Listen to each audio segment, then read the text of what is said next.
Hi, welcome back. If you're new, my name is Naomi, and I meet here on this little spot every week where I pull some cards and get kind of an idea of the energy that we're kind of all living in and see what the guides and ancestors have to say. Before we jump in to the reading, which has already been kind of working me since yesterday with a lot of stuff where like now the spirits get excited where they're like, oh, we have to share this and this and this. So it's kind of up to me to decide what we have time to discuss. But so they've already been really excited to share. So what's going on in the sky right now is that you know, yesterday, 4th of July, if you're listening to this at the time that I'm recording, which is the 5th of July, yesterday people were celebrating, like, I kind of want to call it America Day. So, yeah, rah rah America stuff. But in kind of a wider lens, yesterday was the United States Pluto return, which doesn't happen for people's lifetimes unless we get very, very old. But for a country or civilization, we get to see what happens when Pluto comes around and changes things up. So that was yesterday. That was kind of the opening, the initiation of some deep transformation that this country is. We're already going through it in a very big way. Things are actually coming up to the surface so that they can be transformed and healed. That's the way that I look at things, is the way that we know something needs to be healed.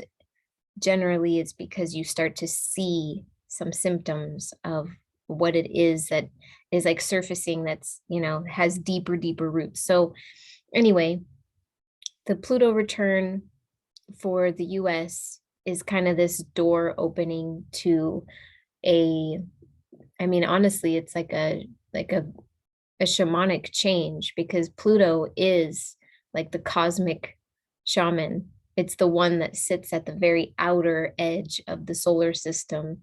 It's the one that touches that the edge where, there are no more planets that we know of.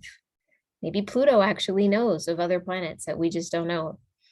But it's the one that, as it makes its way around the sun, delivers information for what it is that we as a solar system are deeply changing and moving through and transforming. So it's a very scorpionic energy. So yeah. So anyway, that happened yesterday. Now what's kind of interesting is that now today we're in this kind of little pocket where we're in it. I like the liminal spaces. What can I say? Liminal spaces are so interesting. So yesterday was a deep initiation for the country. Today is this kind of window. Tomorrow is actually where what this reading is really going to be about. Tomorrow is a very, it's like the opening of yet another gate. So this gate is with the star Sirius and the sun. So if you were to look at the zodiac wheel and plug in where is the star Sirius, you will see that it is conjunct the sun. So that means when the sun is going around the zodiac wheel, the stars don't ever move around the wheel. They are always going to be fixed. That's why we call them fixed stars. So that star will remain in one spot, and it is at 14 degrees Cancer. But the sun rotates around the zodiac wheel. And so once a year, it will hit that 14-degree Cancer spot. And that actually is the opening of what I like to call the Isis Gate. And the Isis Gate is actually this kind of pathway where the sun and that star, they mark the opening of this gate. And then we have a little journey between that moment and then the heliacal rising. I hope I'm saying that right. It's a word I usually read instead of hear. So heliacal rise of the star Sirius. And that is the day that when the sun is rising, it will also be paired with that star. They will rise together on the horizon. And that was a very, very special day to, I mean, many ancient civilizations, but the one that is most recorded for us is the Egyptians, going back where that was like Egyptian New Year. It was the day where their year would begin, because the yearly flood of the Nile would be soon at that time. Like that was the time where life was coming back for them, because the Nile would end up spilling over its borders and, giving fresh new life so that they could grow new crops and feed themselves for the next year. So this was incredibly important to them for many reasons. This star Sirius was also like the embodiment of Isis. And so when she was rising with the sun, like the Ra and Isis, Horus and Isis, I honestly, Egyptian mythology has many moving parts.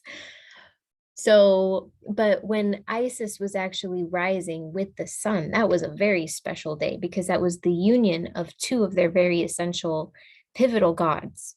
So I like to call this whole thing, we're in the opening of the gates of Isis right now, because tomorrow the sun and Sirius will be conjunct in the zodiac wheel. It's a distinction there, because when you look at the sky, there is a slight separation, but when you lay it down on the paper, they're conjunct.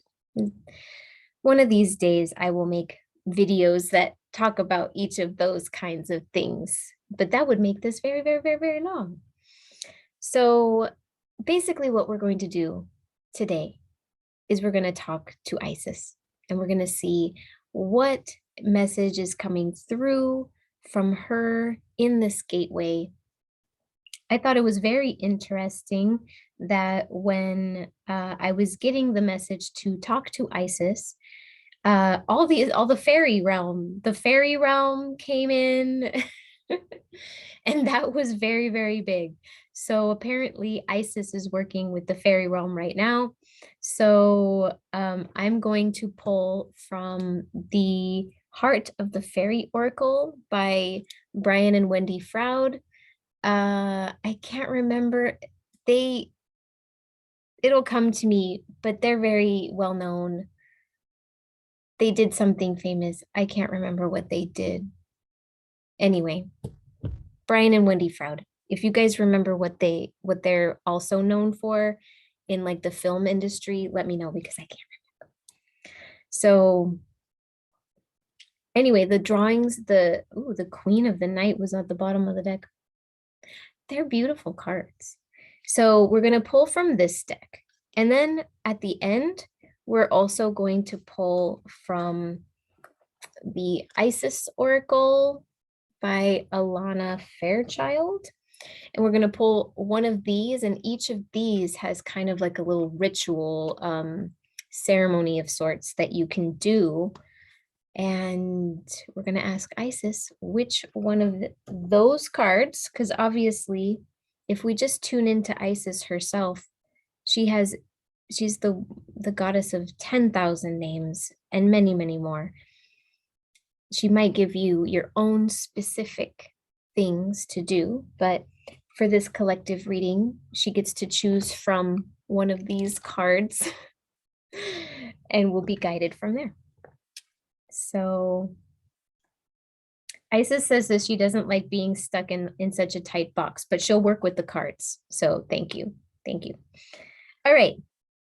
So prior to the recording, I opened up sacred space and I called in my guides. I called in your guides. I called in the elemental directions.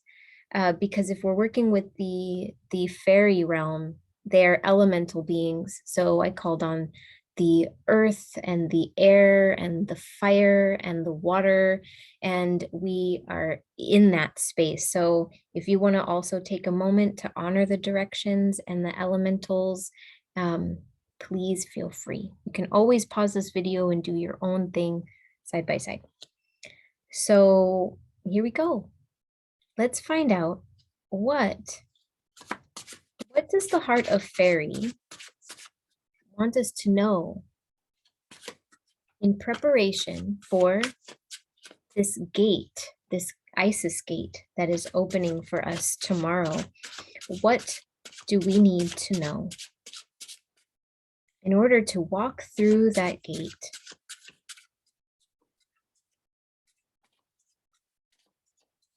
with more awareness and more understanding of how we are transforming? Wow, that card flipped. That was so cool. I love this. Oh, interesting. I wonder what this means. I will be reading from the book because each of these has some bigger meanings, and honestly, I cannot remember them all. So this one is called The Heartless Love. And I can see this woman, she's walking, this like fairy woman walking through this forest path. I see a knight here. And 23, 5. 5, I always see that as I see that as a goddess number. I mean, you know, Venus has the 5-petaled path around the sun, the sun. And then, you know, you cut into an apple and you see the 5, the star. So it's a very human number. Our hand is a 5 as well.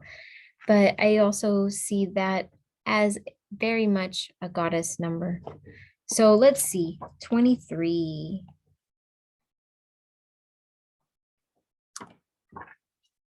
23 is in the Queen's Consorts. Each of these, this oracle deck is divided into chapters.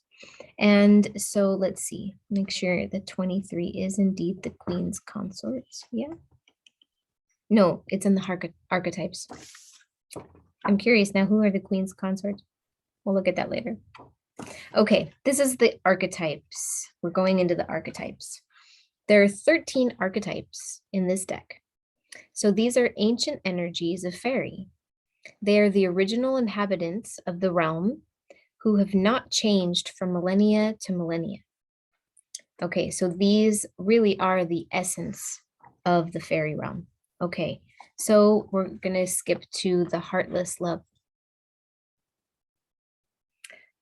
And this one talks of abandonment, heartbreak, and false expectations. When we think of Faerie, we often think of joy, beauty, healing, and love. But sometimes the concept of love, especially physical love or heart connection, is not what we wish it to be. Fairies have a fascination with humans, just as we have a fascination for fairies. They don't always understand what our hearts need. To love a fairy can be a dangerous thing. They can appear to our sensibilities to be heartless or non-caring about relationships. They can love and leave, walking away from an entanglement, while the one left behind feels abandoned and bereft. They don't understand that they could be the cause of heartbreak.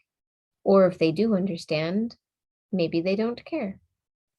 People often wish for a fairy lover, but it isn't always a wise wish. If the heartless love turns up in a reading, look at your own relationships. Okay.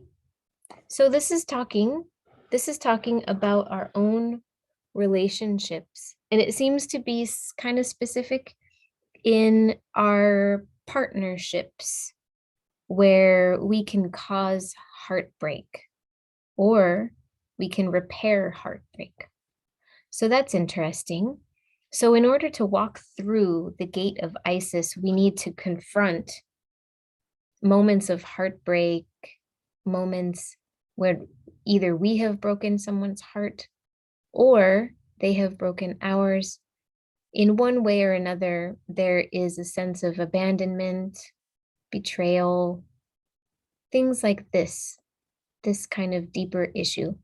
So it sounds like Isis is really wanting us to take a look at our relationships. Okay. I'm also going to pull from this other deck too. This one is the Rose Oracle. I love this one. The Rose Oracle, and the reason that I'm pulling on this one to come in to help support this energy of us looking and reflecting at these different deeper relationships that we have had, to see how can we heal these relationships so that we can actually, how can we move through this process of reflecting and looking at heartbreak, abandonment, betrayal? How can we do this in a way that doesn't spiral us down the rabbit hole? How can we do this in a really healthy way where we can drop those heavy bags of whatever it is that it was trying to teach us? We can walk through the gate with the lesson, but not the bags. Because, we're not here to be weighted down anymore. We're already in a dense state of existence. So how can we walk through this gate lighter? And I really do feel like Isis is trying to show us through the fairy realm how to walk through the gate lighter and lighter and lighter. And so it looks like this one came through. Morning dew, clarity, a fresh start, positive outlook. Whew. What came through, honestly, is really going out, maybe first thing in the morning where everything is quiet. And, if there's any patch of grass, to put your feet in it and gently, I'm just seeing feet walking through the moisture of the morning grass, that morning dew feeling early in the morning. So that's kind of what I'm seeing.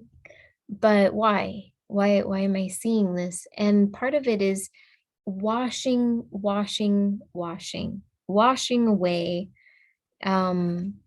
the residue, the sticky, tarry residue from these moments where, the love did not pan out the way that they had wanted, or perhaps the way that they had intended. Something was fractured in this relationship. And so what's coming through is that morning dew can help wash and reset and help us actually go forward through that with a bit more clarity as to why did we need to experience heartbreak, one or the other, us or them? Why did we need to experience that in this lifetime right now? And I'm actually even hearing that this is not just this lifetime. This could be a series, a pattern where perhaps there was a very big heartbreak in some other lifetimes, that we're kind of repeating the same ripple, that ripple comes through, and we revise and we edit and we revisit. And if we're unconscious to that pattern, we basically just keep it moving forward. We keep repeating the same old patterns. So this is really getting a fresh start, washing off. I'm even seeing taking a bath with flowers, if you can, anointing yourself with the water, giving yourself a big, fresh, clean start. Okay, so I'd like to see, again, from the fairy oracle, I see a pattern, like we're moving through, we're holding this bag, this heavy bag of whatever relationship caused strife, and then washing it with that silky morning dew. And then what? What's the message from there? There, that one. This two? Two. Okay. These are all very rich and deep cards, so I don't want to pull too much. The Lady of Joy. Okay, that makes sense, right? Washing away. If we just carry through the lesson that we're supposed to learn, then we can fly through that gate as the Lady of Joy. And then the song. Wow. The Lady of Joy and the song.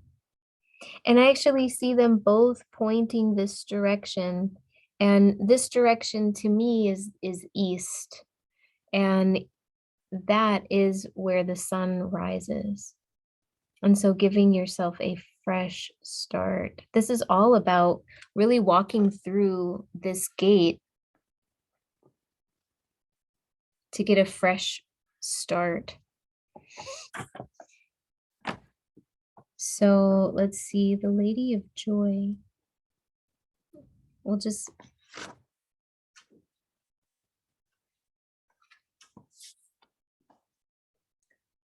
to choose the Lady of Joy is to receive a true gift for yourself. She is such an important being. To know her touch is to know pure joy. She comes to remind you that joy can be found anywhere and everywhere at any moment. It has no size limits, no sell-by dates, no conditions attached. It just is. So accept this gift and find joy in the moment and pass it on. So what really stood out for me is no conditions attached. And so this love that was demonstrated here was a conditional love where some expectation was not met and therefore led to heartbreak. So what I'm hearing is that the mirroring of that is actually an unconditional love, one where it's washed clean. It's washed clean of any resentments, any residual oils that just lead to more sorrow. So washing that off and actually moving into relationships where, if we understand what it was that we really needed to learn and gather from this heartbreaking experience, what song did it teach us to sing? Because I feel right now actually that everything is a vibration and everything has its frequency. And so that relationship had its song, but then when it's healed, when we strip it away from all the heaviness and we actually just get into the essence of what was that relationship here for us to learn from, then we get to the real song. So let's actually read that too. 59. I like the numerology of these two. So 4 and 5 makes 9. That is, the end. It's the culmination of things. It's reaping the benefits of a long journey. So it really is like at the end of the day, we want a joyful experience. So it's like that's showing, anyway, numerology is a whole other thing. So for my number nerds out there, there you go. So 59, here we go, the song. Attentive awareness, hidden energy, listen with your heart. What is the song and what does it mean? The song is energy and vibration. Everything has its own energy and everything has its own vibration or song. In Faerie, as we travel the roads that spiral inward, we are aware of the energy of everything around us. Because we are in the other realm, it's easy to feel the energy of rocks and trees and flowers and grasses. When we travel in our human world, we may find it difficult to find any energy at all in the buildings, pavements, stunted vegetation that surrounds us. But it is there nonetheless. No matter where we are, in a beautiful country landscape or in a cityscape of steel and glass, energy is still there, flowing through and around everything, connecting everything in a harmony of song. So, wow. Okay, so a lot of these readings now, as I've been doing them, have been kind of bridging together. And Crow came in as I was reading this, reminding us that even in whatever surrounding you're in, you are in magic, because magic is part of this realm. You can never leave energy. Energy is always around you. So tapping into the essence, I just keep on hearing the essence of this experience and actually feeling the energy of it, rather than the story of it. There's difference. The story of, they did this, I did this, all of this, the 28 chapter story of the saga that happened between you two. When you actually get to the cliff notes, like what's the title of this story, is the song. And what is it? What was it for? It's not for nothing. So, yeah. And I guess 5, 9, so 9, 10, 11, 12, 13, 14. I have to count on my fingers on, math. 14, 5. So this is yet another 5. So this marking of change, marking of 5 and 5, but it's a different octave. Okay, so that's beautiful. That's really interesting. So the other thing that I'm hearing, and this was coming through yesterday and today, is this star Sirius. Much like when I start talking about, like when I go off in the cosmic with about the Pleiades and all that. So now we're talking about Sirius. This civilization, the Syrians, they held a lot of what we now know of, like deep esoteric mystical traditions. So the Syrians are the ones that had that secret knowledge that we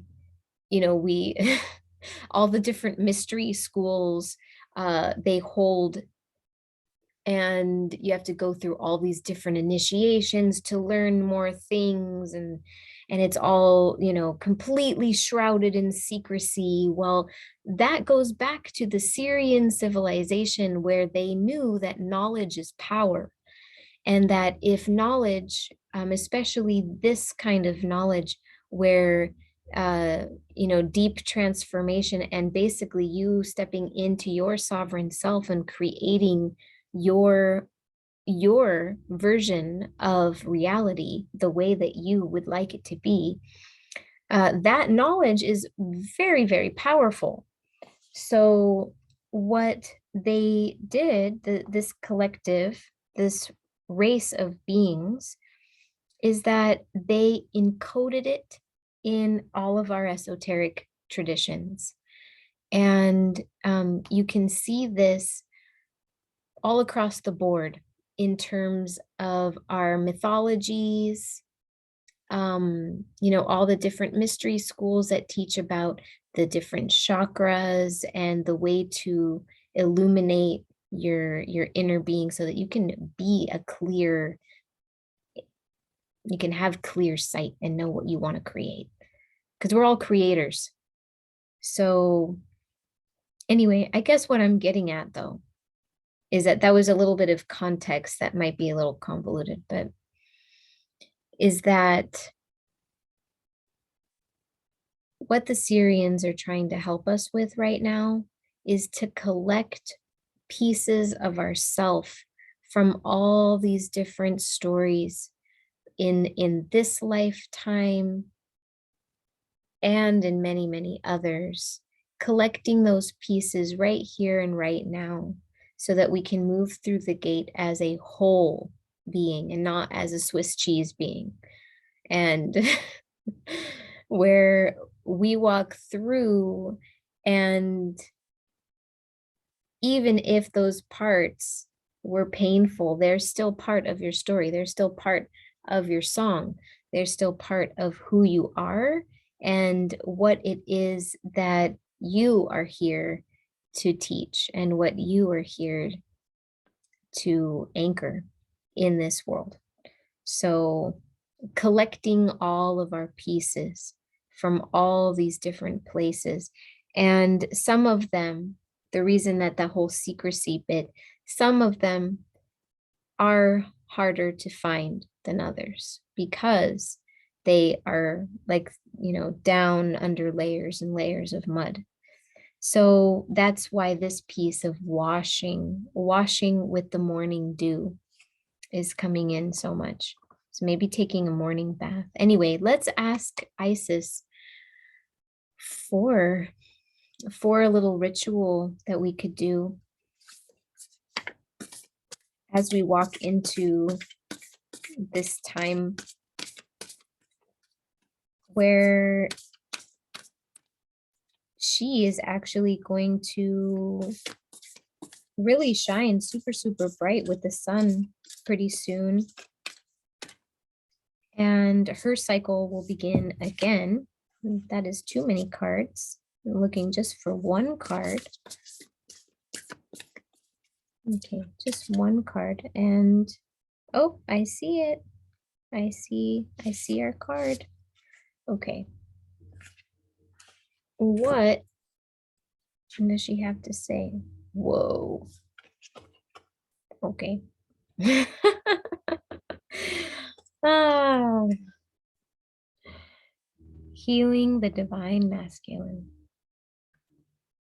Yeah, that makes sense. Healing the divine masculine.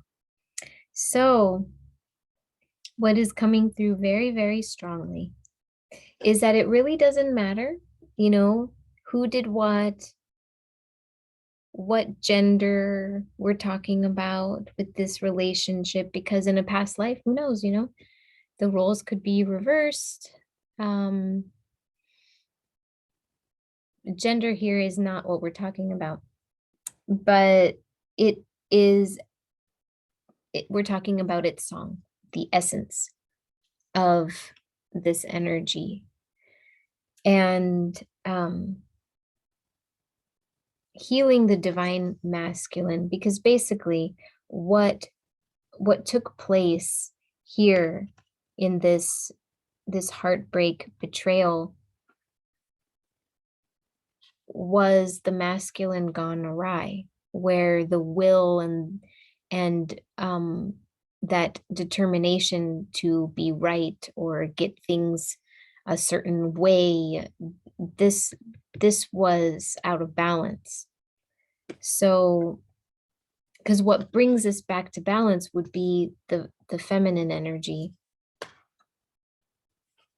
So it looks like we've got a little work to do with healing the divine masculine. And honestly, that's what we're all doing right now. Our entire collective is healing the divine masculine as well as healing the divine feminine, because they go hand in hand. And you can't have one without the other, because we live in this world where we dance with polarities and opposites. And that is what's so beautiful about this place. Where are you, healing the divine masculine? Here we go. Okay. So I'll put this card back up. The divine masculine within men and women is the healing energy that allows for protection, discernment, healing, and a sense of deep safety and holding, even through the most uncomfortable circumstances of life. When the masculine within is healthy and strong, we have an inner strength to hold ourselves safe through anything. Your inner masculine is going through a healing right now, growing stronger in his ability to offer you inner protection and stability so that your inner feminine can blossom with creative expression. Yeah. So it's like without that, the support structure of the healed masculine, there is the container for the feminine isn't there. And we crave each other's strengths. So the feminine calls to the masculine to hold it. And the masculine loves to do that job of being there to be supportive and to be the one to hold and to be softened by that feminine force, because that force, the feminine force, is strong. I mean, if you think of water, it's like it is the most natural, powerful solvent. It takes time to erode things, but it will. Okay, so there is a little ritual here. Ritual for healing the divine masculine for men and for women, or whatever.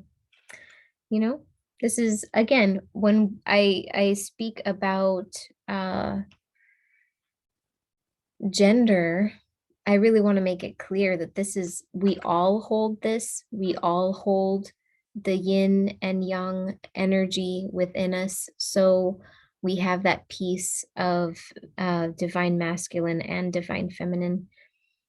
And we also have the merging, mixing of those two in between. So yeah, keeping in mind, I'm never talking about genders. Okay, so a candle is helpful in this ritual. You may like to find space where you can make some noise and not be disturbed, or if you're disturbing others. So light your candle and then stand with your 2 feet hip width apart, firmly planted on the ground, but with your arms resting by your sides.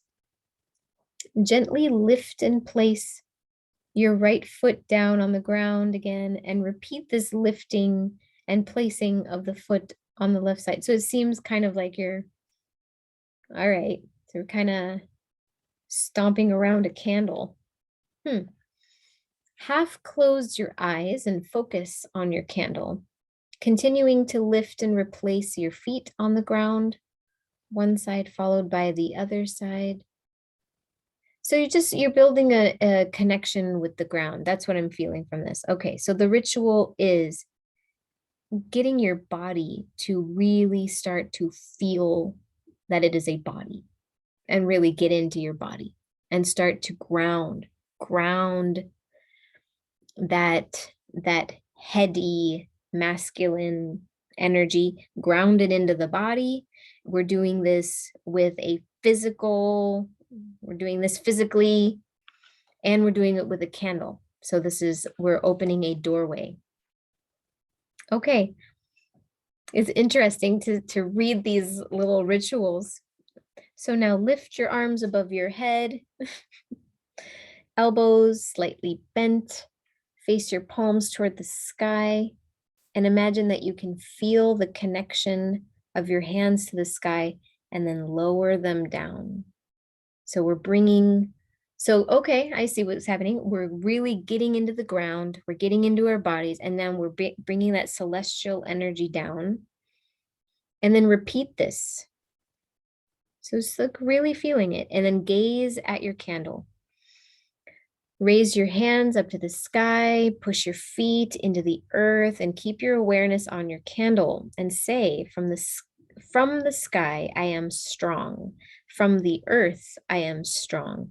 And then place your hands on your belly, still pushing your feet into the earth, and say, from my belly, I am strong. Like solar plexus is where our, that strength of will comes. So if our divine masculine is, if it's out of balance, that solar plexus energy is out of balance. And that could result in us having no motivation to do anything, or we are so pedal to the metal that it kind of doesn't even matter who we run over in the process. And so both of those extremes, are balancing the extremes. So let's see. And then from my belly, I am strong. And finally touch your heart with one hand. And so we're keeping one hand on the belly, one hand on the heart. From my heart, I am strong. And then focus on your heart and say, I am healed within. My strength and love are balanced within. The divine masculine, divine feminine are now in perfect healing flow. So be it. And then finish that practice with an incantation below, and then extinguish your candle. Okay, I have issues with the extinguish the candle. I like to let my candles, especially if they're ritual candles, I like to see it through. I don't want to be interrupted. I don't want my magic to get cut off.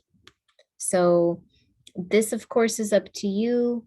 But if it was my ritual, I would let that candle completely burn to ash, because I want to see all phases of the transformation. In here, it says extinguish your candle. I'm going to let you be the judge of what you want to do. Invocation to the divine masculine. Okay, so I'll just go ahead and read this real quick. If this resonates, great. If not, no big deal. Man of power, man of fire, man who liberates heart's desire, man within and man without, man stronger than fear or doubt. Father, warrior, leader, lover, protector, hunter, teacher, brother, man divine, man of love, man of earth, man of heaven above.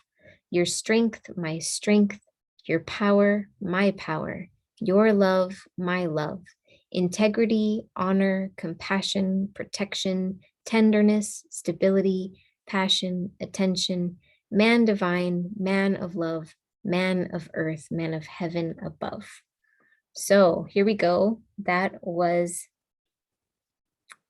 a ritual for healing the divine masculine that will help us actually move through this hurt, whether we hurt someone. I mean, honestly, when we look at past lives and stuff, or even just this life, we don't really get through this life without being hurt and hurting. It's just part of what we're here to learn. We're here to learn and grow through relationships, No one said that would be easy, but we all signed up to do this because we're freaking badasses and we wanted to do it for whatever reason.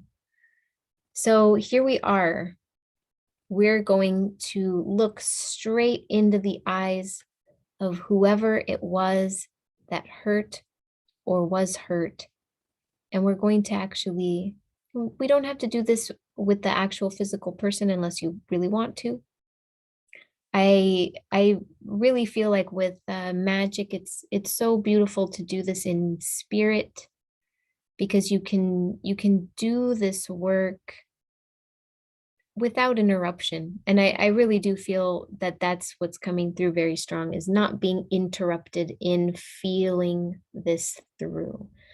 And sometimes when we do this face to face with the person, it can get muddy in story very quickly. So doing it in spirit, and then if you're called, perhaps there is somebody that you need to make amends with, then go for it. If you feel your heart is pulling you in that direction, and that's the right action to take, because the divine masculine knows the right action to take, that it's all about moving forward. It's that penetrative force into the future. So if that energy of following through and literally talking to the person, then great. That's part of your healing. If not, or if this doesn't even apply to this particular lifetime, if we're talking about lifetimes ago, there is no literal person to talk to. Then in that case, this is healing that we do within ourselves. So I feel like that is a really beautiful thing to do. Walking through this gate where Isis, Sirius, will be renewed again. There's so many stories where, like the story of Inanna, and the story of Persephone, where, I don't know why this side of my face is so itchy, where the goddess actually has to go into the underworld and then back up into the light. And it's like the progression of the moon, it's the progression of the cycles that we all go through. So this is yet another demonstration of the cycle of moving through these deep transformational processes in order for us to walk through lighter and more joyful. So I feel like that was our reading. I'm not sure if there's any other card that wants to come through. A crystal wants to come through for us. So here we go. Let's find a crystal.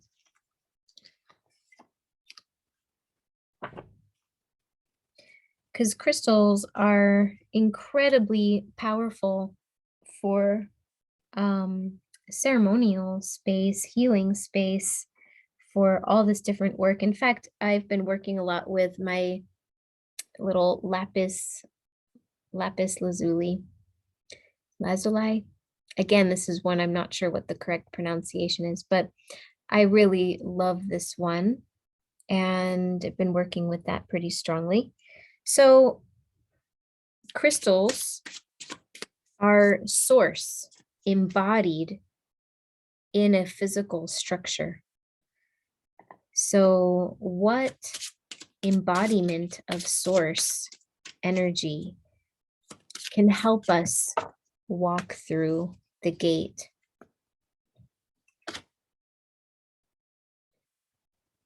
Wow. Lapis lazuli. Well, how about that? Remember that one reading where I pulled the peridot and there was this peridot sitting there? So, so lapis lazuli, here we go. This is the one that can help us walk through the gate. And I'm actually hearing right now lapis lazuli, and if I'm saying this wrong, please correct me, but it was seen as a royal stone to the ancient Egyptians, and specifically to Isis. This was a very powerful, potent stone for Isis. And if you take a look at that card with the scepter and the tiara and the roses and the blue silk. The blue silk, if you think in the Rider Waite Tarot, every time you see the color blue, it is the sign of the goddess, the empress, the high priestess, that yin feminine energy coming through. So this yin feminine energy is coming through, but super powerful, because lapis lazuli helps bring us into our sovereign power. And it actually even says, step up to sovereignty. So this is reclaiming our that piece of ourself that got lost in the story. We're bringing it home. We're bringing it home. We're not doing it forcefully, though. We're doing it with these two forces aligned, where it wants to come home because home is so nurturing. And that is also what Cancer energy is all about. It's the energy of coming home. Cancer has the keys to our house, our inner, most sacred temple. Cancer has the key, and it knows everywhere you've been, and it knows all the homes you've lived in, because it was there with you that whole time. And so Cancer energy is what we're incubating in right now with the sun. And then the Syrian energy is reminding us to call all our pieces back home. The fairy realm is asking us to look at a relationship or certain relationships that we have been hurt. The rose oracle, like that is that energy of the empress, the divine yin, is asking us to wash that clean. And then lapis lazuli is here to create that energetic structure. So if you have a piece of lapis, really work with it. Tune in, listen to its song, see what it has to tell you, particularly about this moment. And what was I? Yeah, I think that's it. Okay, that was our reading for today. I feel like I could go on and on with the energy happening right now because it is so beautiful. So yeah, so I'm just going to let these cards kind of cook and hang out on my altar tomorrow. And that is that. So I'm going to release the guides and say thank you to the guides who have been here, my guides, your guides, the elemental beings that help us in every possible way. And yeah, so I'm so glad that you were here. I hope everybody is doing well.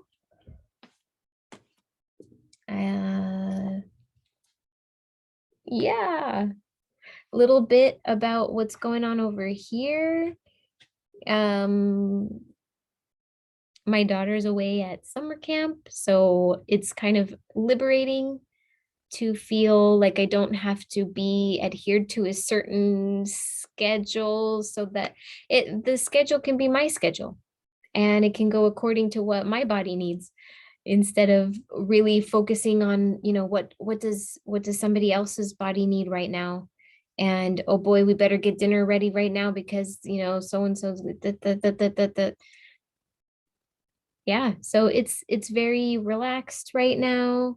I do miss her because she's just a load of fun. And is just like such a funny kid. I think she's hilarious. Hey, interesting. So there was a card that didn't come out, and it was Peridot. Peridot was actually still stuck in the bag. But look at that. It wanted to be remembered anyway. Yeah, so I am currently open for readings going for August, July, August. Yeah, July is getting very full, but readings are open for August, especially if you want to find out more about um, your placement, like your Syrian placement, where, this is actually kind of cool. If you take a look at where 14 degrees Cancer happens in your chart, you will find out a little bit more about what is being illuminated, what is the house is kind of the area in your life that is being looked at. So take a look at that. And if you want help looking at it, I am a total geek about looking at people's charts. So I would be more than happy to. Or, any number of other things that have been doing lately. So it's been beautiful to be offering more of my healing services. So take a look and see what you think, because I'm always happy to play. And part of what I am doing here is doing more of what I am called to do. And part of it is really, really fun because I love this. This is diving into the mystical magicalness is super fun for me. So we can have fun together. And that's that. I think I'm going to call it.